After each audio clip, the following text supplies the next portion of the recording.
Elizabeth Tate Collins, 23, relocates from San Diego to San Francisco to pursue a master's degree in nursing while working in the ER as a registered nurse. She plans to live with her older brother, Corbin, in his luxury apartment. When she arrives at the apartment, Corbin, an airline pilot, is away at work. Tate meets Cap, the outgoing elevator attendant who becomes her best friend. She also runs into Dylan on the elevator, a sleazy married man who wants to sleep with her. Just when she thinks she is in the clear, she heads to Corbin's apartment, only to find an intoxicated man blocking the door and crying inconsolably. She calls Corbin while she tries to get into his apartment. Corbin calls Miles, his friend who lives across the hall, to help Tate, but Corbin realizes the drunk man in the hall is Miles. Miles tells Tate to let him into the apartment.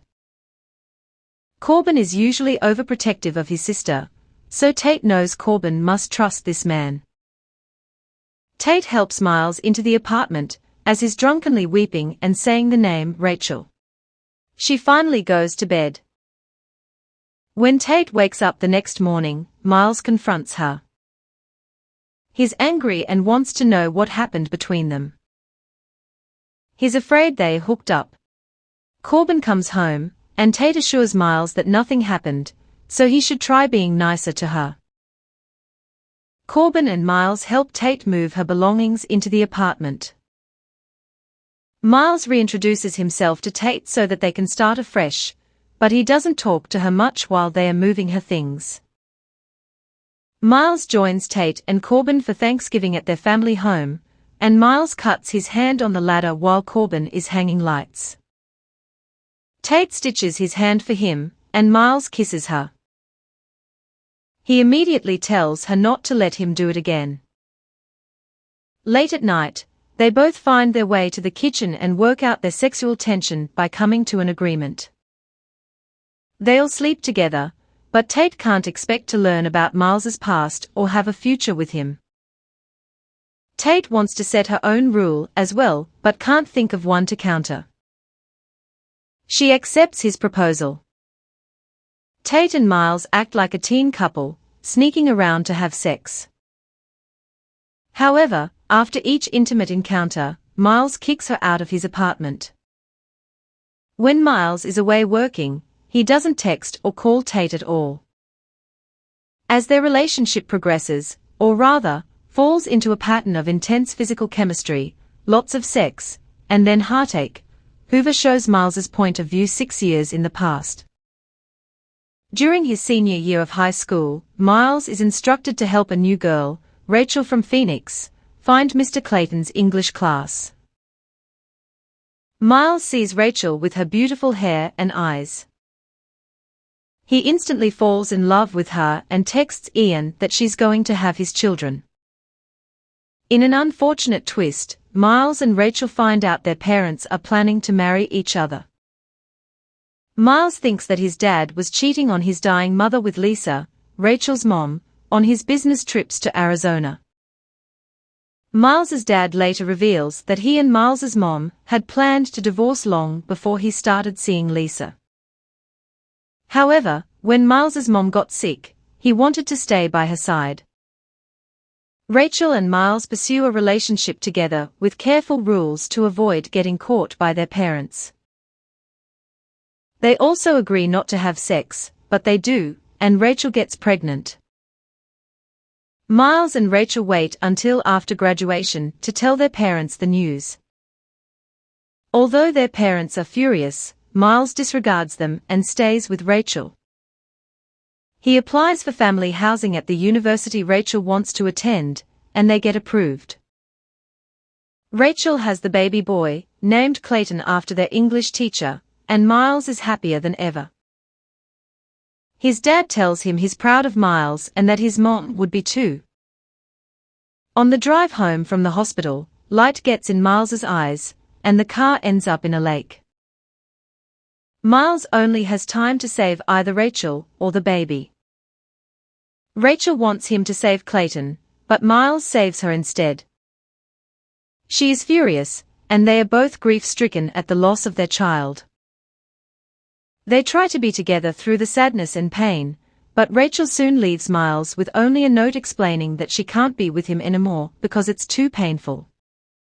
Every time she sees Miles, she sees Clayton. Miles shuts himself off from love as a result. The day he was crying on the floor outside of Corbin's apartment would have been his son's 6th birthday.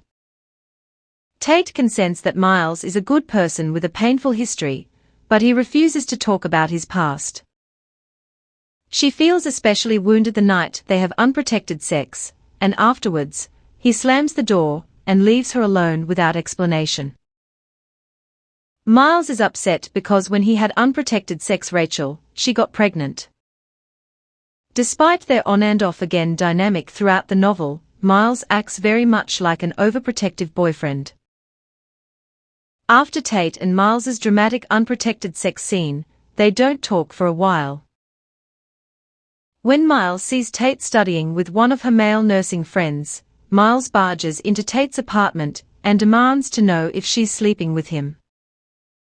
Although Miles is bothered by the idea of Tate being with someone else, he still won't admit that he wants to be in a relationship with her. When Tate eventually reveals her true feelings to Miles, he replies that he was upfront with her from the beginning and is not interested in a relationship. Corbin learns about Tate and Miles's sexual relationship when he walks in on them in the apartment. Corbin is angry but learns to accept them together. Tate thinks Miles is opening up emotionally, but just when they are on the verge of a breakthrough, he closes down again. Tate moves out to her own apartment a few blocks away. She says goodbye to Miles, but he acts completely emotionless and unaffected when she leaves. 2 weeks later, Miles shows up at her door when she is settling into her new place. After his best friend Ian's berating and Cap's encouragement, Miles decides to visit Rachel. Rachel is happily married to a man named Brad and has a baby girl, Claire. She tells Miles that she understands what he's feeling, but those feelings don't have to consume his life. When Miles realizes his missing happiness with Tate, he asks Corbin for her address and shows up to confess some of his history and feelings. Miles professes his love, and Tate cries tears of happiness. Miles wipes her tears and kisses her. 6 months later, Miles takes Tate and Cap up in an airplane. Miles has known Cap for much longer than he has let on, and this will be Cap's first time in an airplane. After Cap gets off the plane, Miles comes back and gives Tate a key to his apartment. He asks her to move in with him. She says yes, and then he also proposes to her. She happily accepts. The epilogue takes place about 2 years later. Tate and Miles have a baby girl named Sam after Cap's real name, Samuel. Miles was afraid he wouldn't be able to handle loving another baby again, but when he sees and holds Sam, he knows he is capable of love and true happiness again. Tate is happy, and Miles has the family he always wanted. End of the story. Thank you.